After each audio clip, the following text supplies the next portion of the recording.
We are here from kickoff talking about one thing, the world's biggest football tournament ever, the 2019 Asian Cup. I'm Kres Harrington. This is Moody. Yeah, and we have a lot to get off our chests, right, Ali? Now, this is do. the biggest for one reason why. The people, right?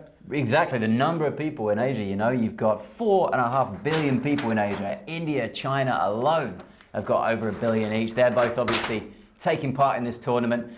And it's a sport as well in Asia that is not quite as developed in some places as it is in Europe or South America, and I think that makes it kind of exciting. It's not, we don't know everything about all the teams already. Right, and this is our opportunity to find out who can really punch above their weight and maybe compete in the next edition of the World Cup, those teams that have at least missed out. Now, how do we compare the Asian Cup to the European Cup, to the Copa America? I mean, what are your thoughts? Yeah, I mean, as I said, it's not quite as developed or as well known, So with the Euros, we're always talking about the stars of the game. We're talking about teams that have won World Cups before and so on. Some of the all-time greats. We've never had an Asian world champion. It's a bit more of the sport of the people still, It's not so much about the money and the hype and the fame. Right. It's a bit more down to earth. And I think that makes it exciting, I think you see room for potential, room for countries to become future big hitters in the game, and I think that's really exciting. And we'll get through all 24 teams, but one team, we do, from talking about former World Cup winners, the past World Cup winners, we saw some soul-snatching. South Korea, defeated Germany in this past World Cup. So we do see some of these teams competing that can punch above their weight and compete with some of these European giants that you referred to. Totally. Okay, so when we look at the landscape, 6 groups, 4 teams. Obviously, only the 2 top teams can make it to the knockout stages. Who do we like? Who's the big monster out of these groups? Which is the group of death? You mean Well, I mean, no. Who would you say is the most dominant side? I mean, who's the big daddy of the tournament? I'm Japan, obviously, right? Hey, look, it's a difficult one, because Japan. I mean, they're traditionally strong in Asian football. They're the only Asian team to make it out of the groups at the World Cup. Right. So obviously that's a strong team, but they've had a couple of big players retire. They've got a couple of players that just haven't been picked in the squad this time. It's a bit of a transitional sort of phase for Japan, so maybe they're not quite as strong as we think, but you'd still expect them to get out of that group with Uzbekistan, Oman, and Turkmenistan. They've got to be the best team in that group, Yeah, in that group. And just speaking of other past winners, we have a team, the Socceroos looking to jump with their Kangaroos and repeat potentially. Australia is a former winner. The reigning champion, Australia. And the reigning champion, of course. There's some question, why are they competing in the Asian Cup? Yeah, I ponder that sometimes too, but hey, they're competing. All right, okay, and then we have Iran and Iraq, both former winners. Who am I missing? Saudi Arabia has won this. They won it 3 times as well, and Korea. South Korea, because North Korea also in the tournament. That's right. That's right. They're making some diplomatic progress as well. Okay, so let's start with Group A, shall we? Group A. Interestingly enough, I visited India, and I just have this to chime in. I think India, is a growing nation. Their national team has obviously struggled, but they did have a stretch of success. Speaking of some of their potential opponents, they had a draw recently with China, 0-0. But I did learn a lot, and they have a lot of progress. Their infrastructure has been improving a lot, and then just their fire, to succeed, I think is impressive.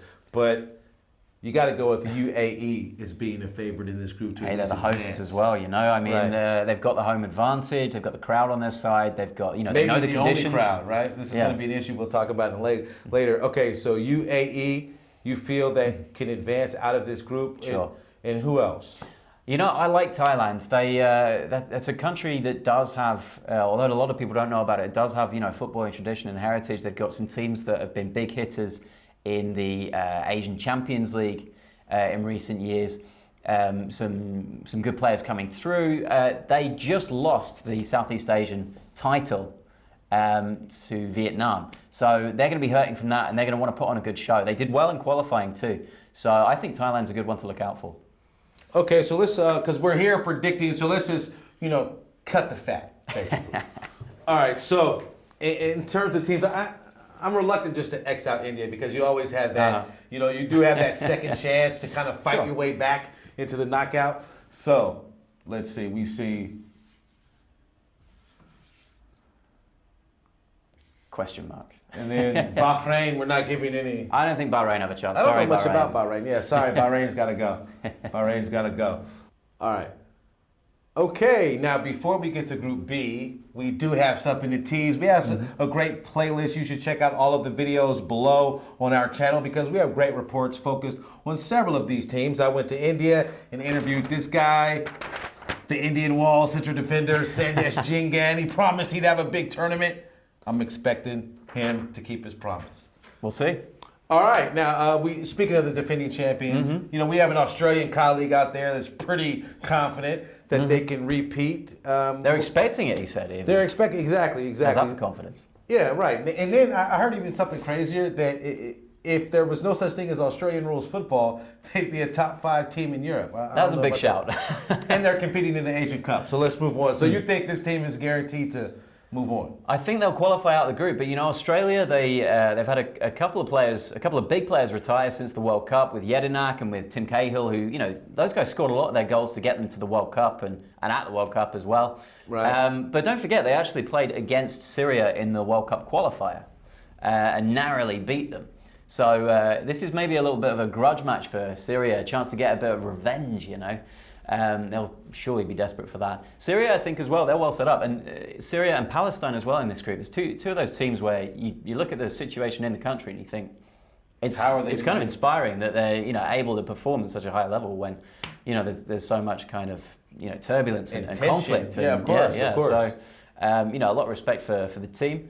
Thick skin. Yeah, for sure. But no, Syria and Australia, I think, are the two going through from this. All right. But Australia, you know, they've got a lot to deal with. Daniel Azani as well, their big young hope in Australian football. He did his ACL, won't be playing at the tournament. That's a big loss for them. Right. So and it's hard to see the form of a lot of these teams because the qualification was, 2 years ago? Right, yeah. Half of these teams qualified in like March 2016, so it's 2.5 years ago. So who knows kind of if the form in qualifying will be any kind of gauge for the final tournament. All right, yeah, and it's also very difficult, you know, to see because when you're playing friendlies and so forth, it's really hard to gauge, you know, how much intensity the players are putting out on the pitch. So who do you call, so Palestine you think has a shot in terms of being... Yeah, I mean, they're probably the team that has the kind of the best chance of challenging the two above them, but I would say I'm fairly set on Australia and Syria getting out of this group. Okay. All right, now moving to Group C, a group you should be able to, you know, go in a lot of detail about one of these particular teams. So, talk to me about Group C. Who do you like? Who do you not like? I mean, on a personal level, Kres, I love the Philippines. I was there recently to do a feature on football in the Philippines, and you know, just seeing the enthusiasm of people there. Football is not the biggest sport in the country, but the passion that people put into it is just massive, you know. And I think it does have huge potential there. This is the first time that they've ever made it to an Asian Cup, so there's a lot of excitement just for being there, and people just want the team really to put on a good show. The big hitters for them will be the young Husband brothers, Captain Phil, who's also the record appearance maker, a record goal scorer as well. That's him there, right next to Sven-Goran Eriksson, who, by the way, is the coach. Huge appointment for them. His brother James as well, he'll be in the team as he's a winger. Here, get a shot of this. They were models too. Yeah, right. Not bad lookers, eh? You know, I think it's going to be tough for the Philippines to get out of this group, though. It's tough, an achievement for them just to be there. With South Korea as well as China, you know. I mean, South Korea have got to be among the favourites, you know. Of course. They've got Son, who's probably the star of the tournament when he gets there, if he's not playing in the group stage. But, you know, he's going to be a big player for them.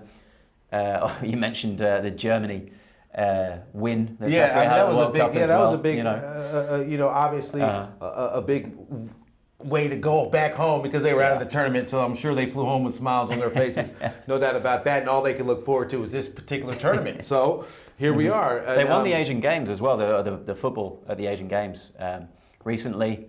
So you know that's a big feather in the cap too. Okay, so who do we pick for the? This is going to be tough. Like, are you giving the Philippines a green light? I would love to see it. But you know, they're the lowest ranked team in the group. I think it'll be really tough for them. China, you've got to think about them as well. They are a growing football power. You think about all the foreign players they've signed into the Chinese league recently.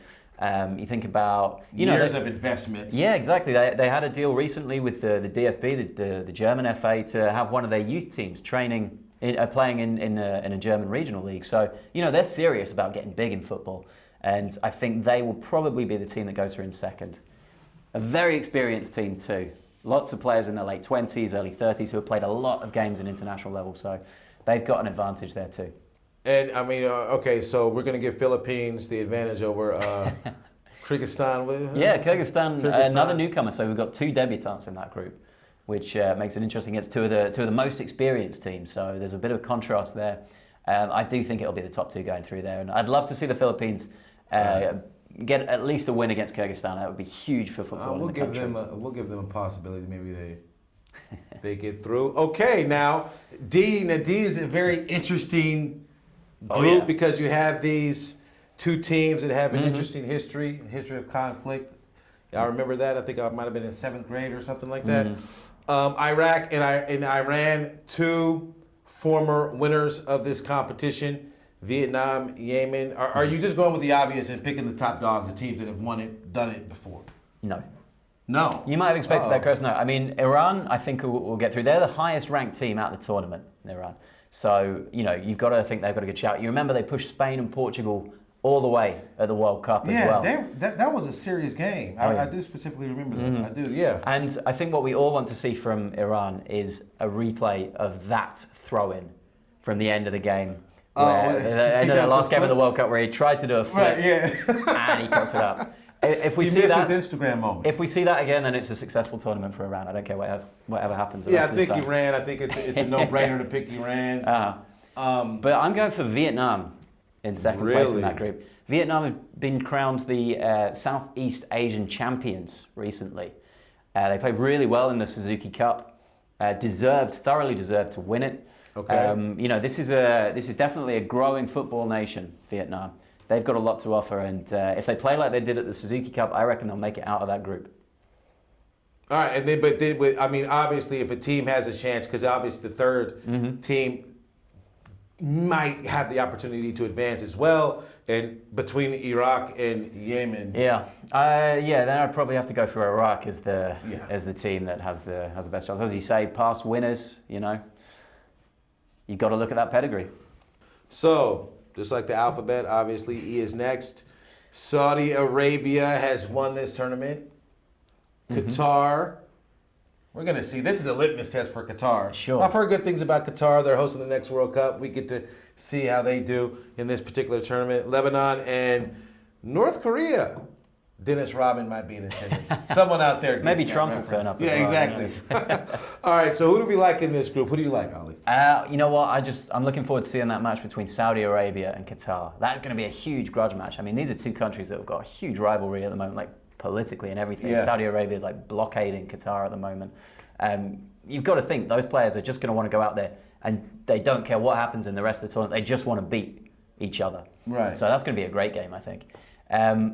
North Korea as well, they're just a country that inspires a lot of interest, right? Everyone, because there's so much secrecy surrounding North Korea, everyone wants to see, what's this team going to be like? I remember when they were at the World Cup a few years ago, and everyone was just super interested in North Korea, just because you don't really hear a lot about the country. Kind of isolated from the rest of the world, don't really have an international, relationship and so forth. But so in terms of, are you giving? Does that mean you're giving North Korea? I'm saying North Korea are going through. Yeah, I think Saudi will go through.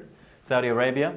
Wow. Yeah, and I'm going with North Korea. Wow. We want to see South Korea against North Korea in this tournament. You're just going to Let's be honest. Everybody wants to see that, right? Qatar. I might have to disagree with you right here. I've been, reading a lot of positive things about Qatar. Yeah. Tell me, because this is the country that's going to be hosting the World Cup in a few years. Right. So. Well, I heard a story once where someone was on a plane and they asked, who is that in the first class? And someone said, yeah, that's the volleyball team. And they were like 6'10" Africans or something like this. They weren't really Qataris. But I've heard that in terms of football, they're really trying to, do the grassroots, develop within their players. And, they have a lot of good offense, a lot of good strikers. And the idea that they are hosting the World Cup knowing that I think this is going to be a warm-up in that respect because the whole world's curious. Why are they having the World Cup? What's that going to be about? Mm-hmm. So I think they're going to bring their A game, and I think that they're going to have gas in their tank, more than enough, overflowing, of course, enough to get to the next round. I'm going to go with Qatar. And look, they're another team that knows the conditions as well, right? Coming from the same kind of region. Right, of course. You have to wonder how, right? Because the dry, the dry climate and so forth. A lot of these teams come from more tropical environments. Yeah, let's look at this map right here. So we've got UAE here. This is where the tournament's being held. But you've got Turkmenistan there that's in the tournament. You've got Syria here, but you've got Australia all the way down here. The Philippines, Japan, South Korea, and North Korea. Asia is so diverse. There are so many different kind of climates. Cultures and everything. Yeah, it's going to be an interesting thing to see. But my pick is Qatar. So Lebanon, are you giving Lebanon any... Do you think they have Lebanon. enough to... No, I don't think Lebanon are going through. So Qatar. Okay. Yeah. All right, that brings us to the last, the grade no one ever wants to get in school, F. Mm-hmm. All right, so we have the biggest winner of this competition ever, Japan. Mm-hmm. But, as you mentioned earlier, and I checked the few players that have retired. I looked at the qualifying leaders in terms of goal production. Sure. And I counted, 15 goals that Japan will have to do without. Mm-hmm. So do you think that they'll have enough in their tank? Obviously, they're dealing with teams that, I personally don't know much about. I'm sure a lot of people don't know much about, these national football sides. So is this group just the easiest group? Look, Japan, you'd have to say, are the strongest team, even without their players. They're missing the Shinjis, Kagawa, and Okazaki, who between them have scored more than 80 goals at international level, right? That would seem to be a huge loss. They've also lost the captain from the World Cup, Hasebe. And so, they're missing a lot of experience. They're missing a lot of, successful international players, Keisuke Honda as well retired after the World Cup. Yeah, and he led, and he scored, I had the sheet here, maybe like 10 goals. Mm-hmm. He scored a handful of goals. 6 goals in qualifying. So, this is going to hurt the team. But that being said, they've got Oman in there, who are the golf champions at the moment. They're a team that has a chance of doing something here as well. I would go with those two probably as being my teams to go through. I think, Oman. Japan and Oman. Okay. I'm going to say. I think those two are the teams with the best chance. Again, you've got to look at a team that knows the conditions. Oman close to UAE again.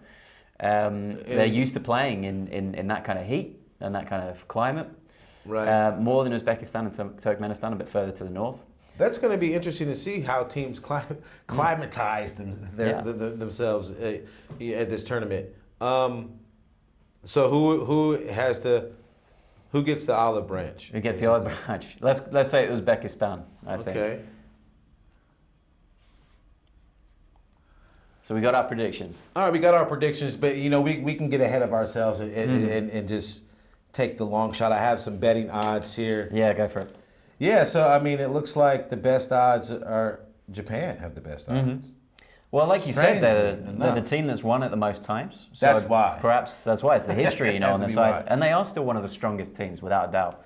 But they're missing a lot of experience. A lot of players who have got them up to the heights that they've hit in recent years. So it's going to be a tough one. They're in transition. Australia, the holders, they're in transition as well. Maybe overconfident. Yeah. You never want to go, I think, into a tournament and be overconfident. Sure. I think that they'll deal with a lot of stiff competition. South Korea, if you're a betting man out there, South Korea has better odds to walk away with the silverware this go round. Yeah.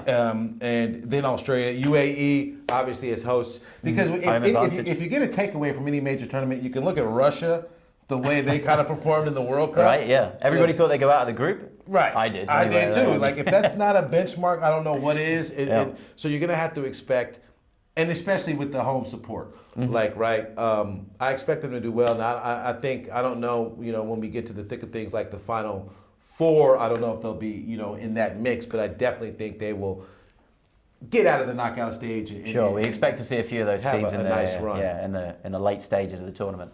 So what kind of concerns are surrounding this tournament? Because the last time this tournament was held in the Middle East, attendance was horrid, right? Qatar, according to what I've read, in the stands, there were only the Qatar Armed Forces.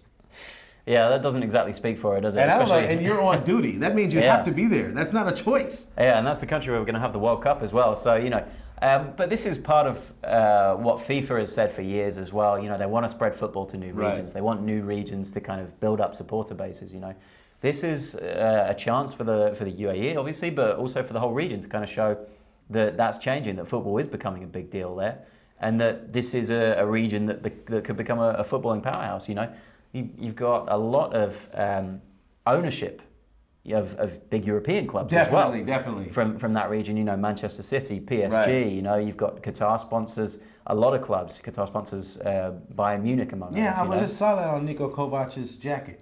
Yeah, exactly, So this is clearly, a region generally, diverse as it is, that as a whole wants to get into football more and more.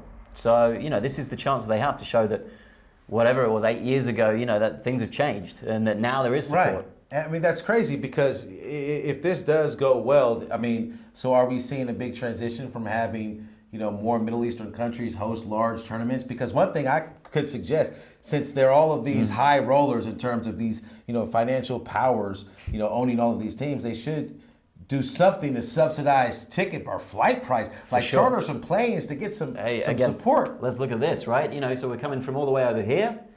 How much do you think a flight from Australia to UAE costs? Insane. Or from Philippines or from Japan? These are long journeys that people got to make. When I was in the Philippines, a lot of the people I spoke to, and these guys were the ultras for the national team. Right. They were saying, look, we don't have the money to travel all the way to UAE and stay there for a week or a couple of weeks or whatever. It is expensive, and that I think does hurt the tournament a little bit. You want the fans to be getting more involved. You have to have someone energize you. When someone tries a Viking clap, I don't know if soldiers can clap back. You know what I mean? They should be able to do things, in unison. That's part of the deal, right? You used to be a soldier, Kres, didn't you? Come on. Yeah, right. Yeah, true. And when there was attention, that means you can't move. You're at attention. Yeah, right. That's it. You're on duty. Unless you're ordered to clap. Right. But we might see a transition, into things. Australia, they think they can win. Mm-hmm. Dark horses. Just which teams do you think could shock not only, Asia, but just the world of football if they punch above their weight? Do you see any team that will you think has the slightest outside chance of possibly, shocking you in all of the research you put into this? Definitely. A team that I've already mentioned, Vietnam, I think they are going to surprise a few people at this tournament. As I said, they recently became Southeast Asian champions and, put on a great performance. They thoroughly deserved it. They've got some really good players. Nguyen Quang Hai, for example, who is, among the candidates to win Asian Player of the Year. Right. I think that's a team that could really stir things up a bit, and a team that perhaps hasn't been in contention in the past, but this time, who knows? It could all change. Yeah, I'm not going to go so far to say India is a dark horse. But, in sitting and talking, to a mainstay in their defense for a while, I have to say his enthusiasm was very intoxicating. Yeah, right. And you kind of get sucked into this idea, and he seemed like a really good motivator. So if he's able to do that and communicate to his team and they play collective, I think they could possibly... shock the world. Because we can look at some teams and where they're ranked in the world, right? We have the rankings here. India made big news because they recently cracked the top 100. Yeah. Within their group, only UAE can share that argument, can say, yeah, we are also in the top 100. So India, I would say I'm pulling for India. Okay, tell me more about this guy up here, Kres. This guy up here. Captain Fantastic. Shetri, he's their all-time leading scorer. He's a phenomenal footballer. Has no problem finding the back of the net. He by far scores the lion's share of India's goals. The Blue Tigers. He has, the most vicious, I guess, striking ability, whatever you want to call it. There were some concerns about his health, his fitness. He is in his mid-30s, early 30s, I should say. Give him a break. He's in his early 30s. Thank you for that. Right, but I'm pulling, for that side to do things because it's a really big difference. Just specifically because I did a report on India. Sure. What's changed about India? We all know it for cricket and all this stuff, but India finally just started televising professional Indians on television. Mm-hmm. So this has been inspiring for the upcoming generation. So I think in years to come, India, hopefully this kickstarts, putting them into football's international conversation. That's what we hope for a lot of these countries as well. That definitely. A good Asian Cup could, really create more support. Right, make that the was world certainly flat, what I heard in the Philippines. What I mean? Right, yeah. I want to. We have your big stars of the sport typically come from Europe. Mm-hmm. I'd like to, right. I'm looking for just the next. You mentioned Vietnam, the next Messi to come from Vietnam. Or maybe even Qatar, just to shock someone. Yeah, right. And say that wow, there are players everywhere, and the sport's so accessible these days. Wouldn't Qatar love that with the World Cup just 4 years away? Right. I mean, they have the money to invest. Let's just hope we'll see what they do. One more thing for you, Kres. You mentioned the Blue Tigers, right? The nickname for India, right? The best nickname at this tournament, Thailand. You know what they're called? What? The War Elephants. The War Elephants. The War Elephants. The War Elephants. You want to play against a team style, called the War Elephants? I don't want to play against a team called the War Elephants. No. Right. They're going all the way. Beware. Beware. All right. So we have a lot to talk about. We've talked about a lot. We have our picks all laid out for you. And there's time. We'll have to see. And you out there will have to see if our predictions can hold water. And be sure, I mentioned it before, but we have a playlist with exclusive reports on several of these participants in the 2019 Asian Cup. I'm Kres Harrington. I'm Moody. Until next time.